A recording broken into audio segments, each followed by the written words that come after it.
Hello दोस्तों, welcome to my YouTube channel. आज का हमारा टॉपिक है एचवीएसी क्या होता है। And first of all I want to tell you that I am an HVAC instructor and I have been just doing the work in this field from 10 years, so I have a better experience to explain you that what is HVAC and how does it work and what is its function. So आइए start करते हैं। HVAC का full form होता है H for heating, V for ventilation, A for air, C for conditioning and R for refrigeration. यहाँ पे refrigeration जो आया है इसको देख के आपको कंफ्यूज होने की बिल्कुल ज़रूरत नहीं है कि ये कहाँ से आया है और ये क्या होता है। दोस्तों, मैं आपसे बता दूं कि रेफ्रिजरेशन भी एचवीएसी का ही पार्ट होता है। तो जब हम इस टॉपिक को कवर करेंगे कि हीटिंग क्या होता है, वेंटिलेशन क्या होता है और एयर कंडीशनिंग क्या होता है, साथ साथ में हम आपको ये भी बताएंगे कि रेफ्रिजरेशन क्या होता है, जिससे आपका जो डाउट है वो क्लियर हो जाएगा। आइए जानते हैं कि एचवीएसी काम क्या करता है। एचवीएसी किसी कमरे या फिर बिल्डिंग के अंदर के टेम्परेचर, ह्यूमिडिटी और फ्रेश एयर को कंट्रोल करता है। अब हम ये जानेंगे कि टेम्परेचर क्या होता है, ह्यूमिडिटी क्या होता है और फ्रेश एयर क्या होता है। टेम्परेचर हमें ये बताता है कि किसी कमरे या फिर बिल्डिंग के अंदर हीट कितना है।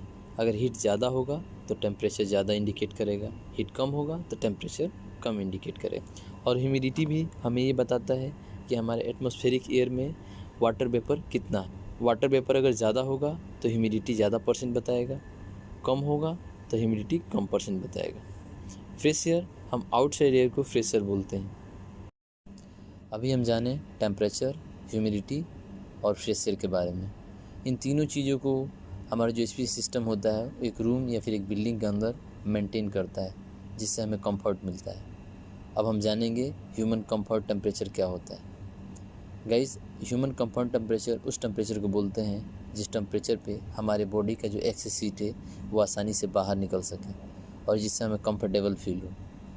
यह टेम्परेचर समर सीजन में 22 से 26 डिग्री सेल्सियस के बीच में माना जाता है और विंटर सीजन में 20 से 24 डिग्री सेल्सियस तक कंसिडर किया जाता है। एचवीएसी को हम बेसिकली जो रूम या बिल्डिंग का टेम्परेचर होता है उसको ह्यूमन कंफर्ट टेम्परेचर तक मेंटेन करने के लिए इस्तेमाल करते हैं। आइए देखते हैं हीटिंग सिस्टम क्या होता है।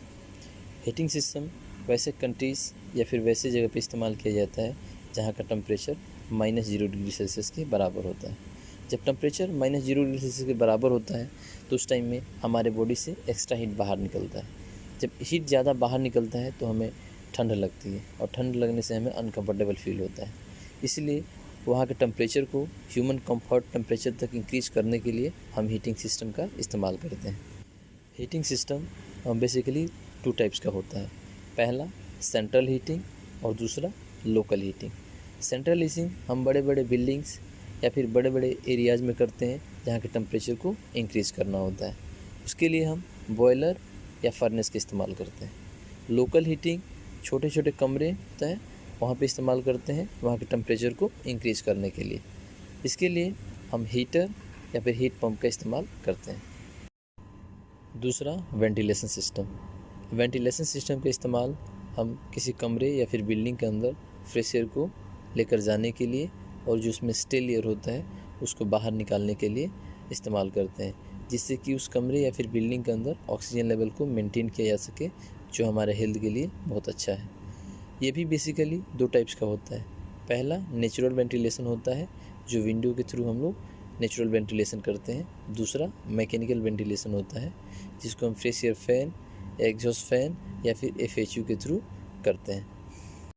अब हम बात करेंगे एयर कंडीशनिंग सिस्टम के बारे में। एयर कंडीशनिंग सिस्टम का इस्तेमाल रूम के अंदर टेम्परेचर और ह्यूमिडिटी को मेंटेन करने के लिए किया जाता है, जिससे हमारे बॉडी के एक्सेस हीट आसानी से बाहर निकल सके। इसके लिए हम split AC, window AC, package AC, VRF या फिर चिलर, सेंट्रलाइज प्लांट का इस्तेमाल करते हैं। यह जो सिस्टम होता है यह एक साइकिल पे काम करता है जिसको हम रेफ्रिजरेशन साइकिल बोलते हैं या फिर कूलिंग साइकिल बोलते हैं। इसमें 4 मेजर कंपोनेंट्स होते हैं: कंप्रेसर, कंडेंसर, एक्सपेंशन डिवाइस और इवापोरेटर कॉइल।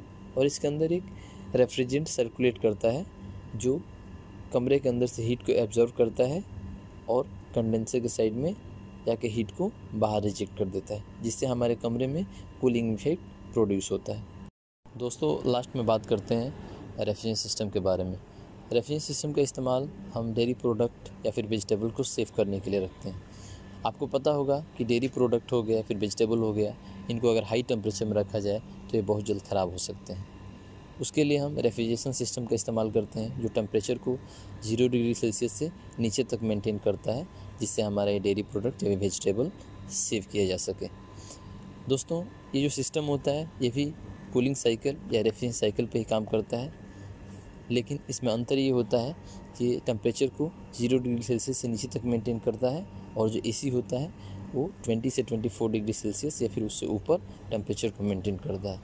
जो हमारा एसी है वो ह्यूमन के लिए बनाया गया है और जो हमारा रेफ्रिजरेशन सिस्टम है वो प्रोडक्ट्स के लिए बनाया गया है, जिसके लिए हम जैसे रेफ्रिजरेटर और डीप फ्रीजर जैसे रेफ्रिजरेशन सिस्टम का इस्तेमाल किया जाता है। दोस्तों अगर आपको हमारा वीडियो पसंद आया है और आप चाहते हैं कि किसी नए टॉपिक पे वीडियो बनाया जाए तो कमेंट बॉक्स में कमेंट करिए और हमारे इस यूट्यूब चैनल को लाइक शेयर सब्सक्राइब करना ना भूलिए। मिलते हैं नए टॉपिक के साथ, तब तक के लिए बाय।